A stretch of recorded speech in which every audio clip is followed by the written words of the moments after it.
Mesdames et messieurs, bon, je vais un petit peu peut-être abuser de votre patience, mais je voudrais ne pas rater cette occasion pour prononcer quand même à mon tour, en tant que représentante de l'autorité régionale de l'autorité éducative et en tant qu'académie qui a eu quand même le privilège d'être témoin de la naissance de l'association Injaz al-Maghrib, académie qui a expérimenté pour la première fois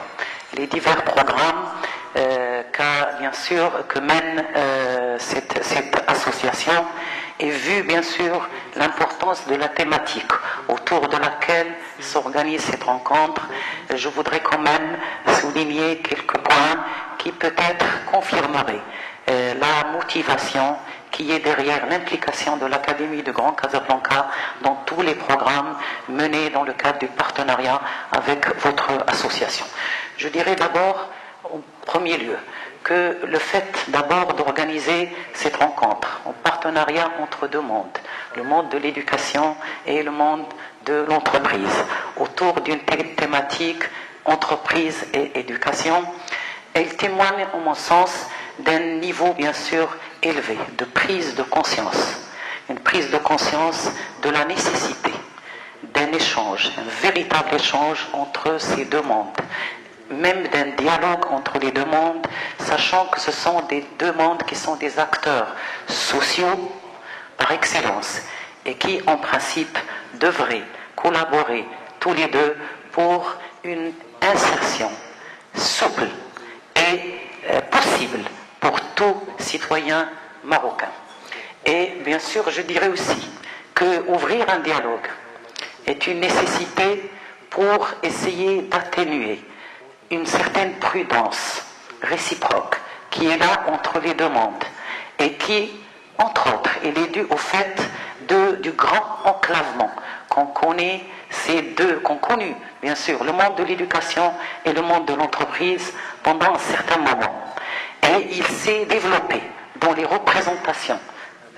collectives et individuelles que ces deux mondes qui fonctionnent selon deux référentiels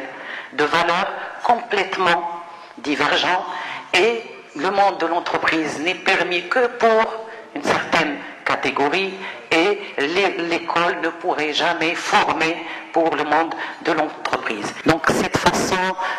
d'anticiper un petit peu se trouve bien sûr maintenant renforcée par toutes les opportunités qu'offre le programme d'urgence, notamment en termes de moyens et de ressources qu'on pourrait mettre dans nos projets de partenariat. Qu'est-ce que nous visons à travers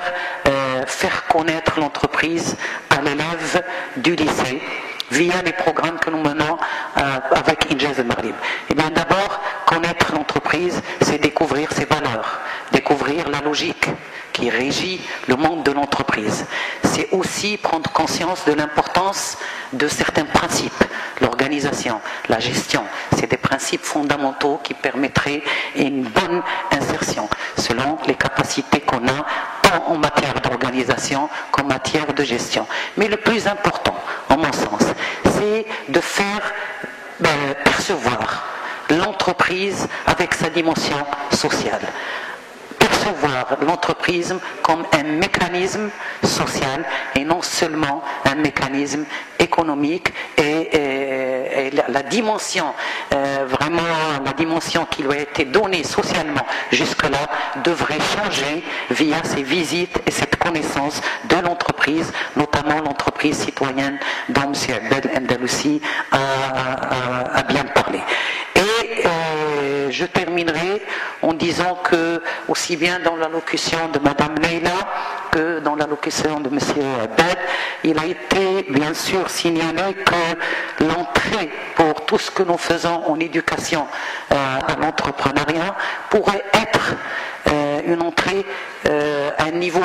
formée pour l'entreprise. Mais je pense qu'il faudrait mettre plus de cette dimension, c'est-à-dire former pour une autonomie, former pour une capacité de prendre l'initiative et et bien sûr d'être un citoyen responsable. D'où la nécessité que l'école et l'entreprise, à travers de tels débats, de telles discussions à laquelle participent des gens du monde de l'éducation et du monde de l'entreprise, devraient se mettre d'accord sur un référentiel de valeurs commun autour duquel nous menons toutes les actions afin de former ce citoyen de demain, ce citoyen, comme je l'ai dit, autonome, capable de prendre de l'initiative, armé pour, bien sûr, une insertion sociale. Merci à vous et merci à toute l'équipe qui a organisé cette belle manifestation. Je m'excuse si j'ai pris long.